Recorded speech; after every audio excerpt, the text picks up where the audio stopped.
You probably didn't realize, but you missed the World Cup.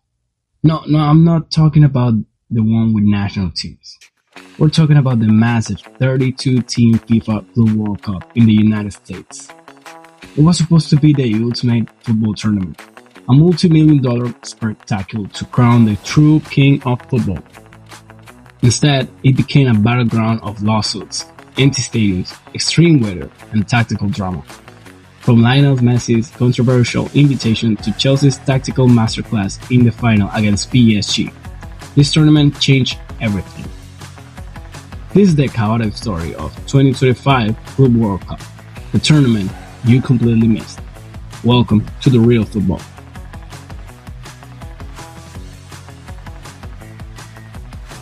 Before a single ball even rolled in America, the tournament was already in deep trouble.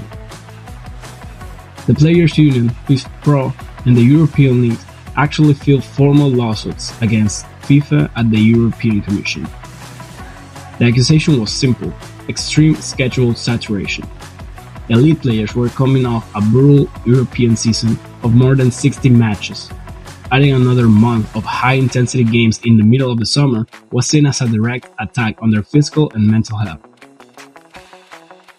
The clubs themselves were completely split.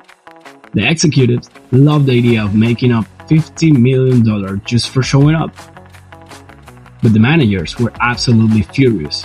Top-tier coaches openly complained about losing their traditional preseason. Nosotros llegamos aquí después de haber jugado 60 partidos y vosotros llegáis aquí después de haber jugado.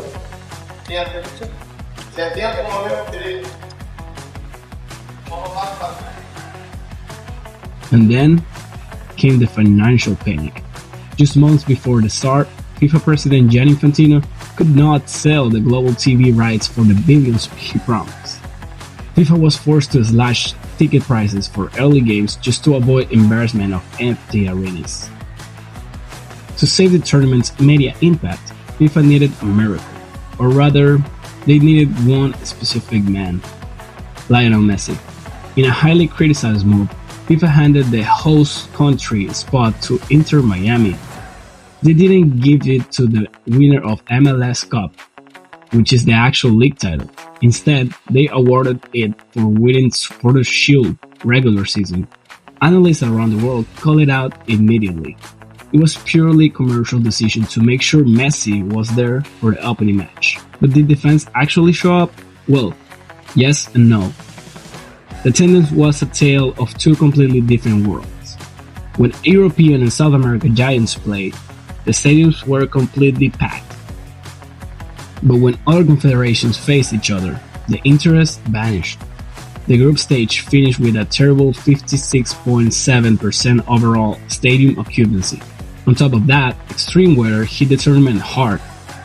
Brutal heat waves over 32 degrees Celsius and sudden summer storms caused massive logistical delays.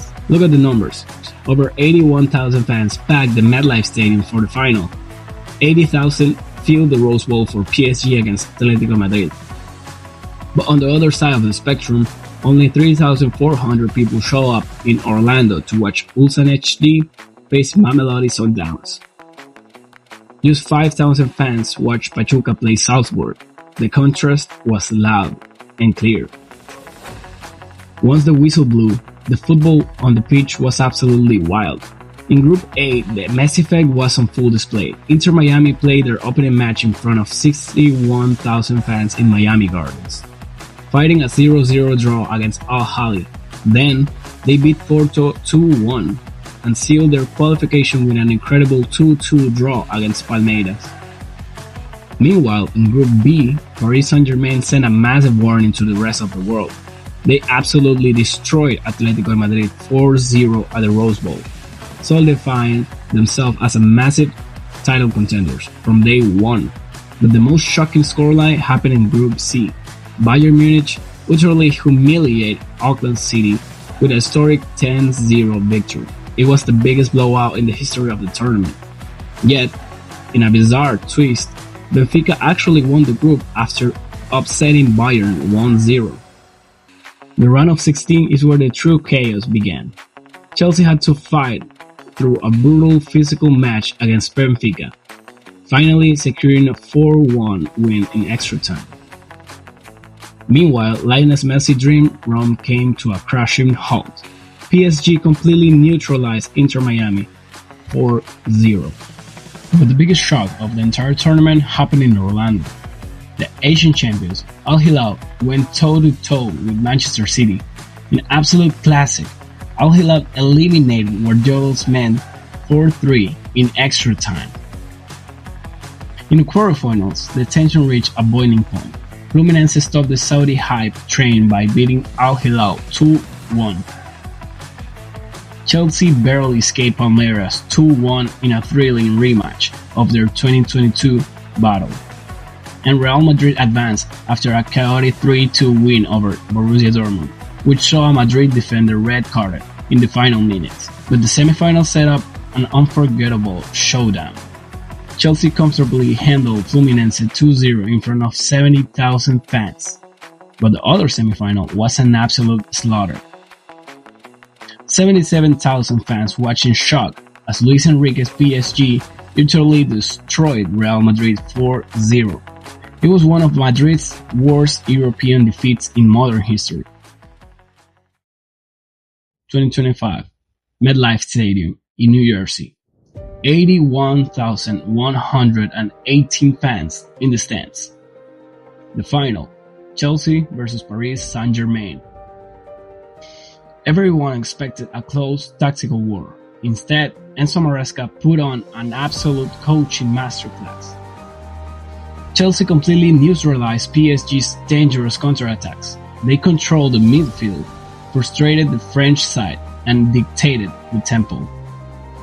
As the match hit the 19th minute, frustration boiled over, and PSG player was sent off with a straight red card.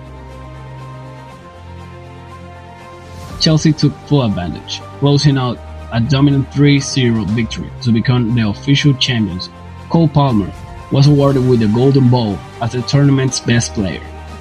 He was the absolute engine of Chelsea, controlling the pace of both semi-final and the final.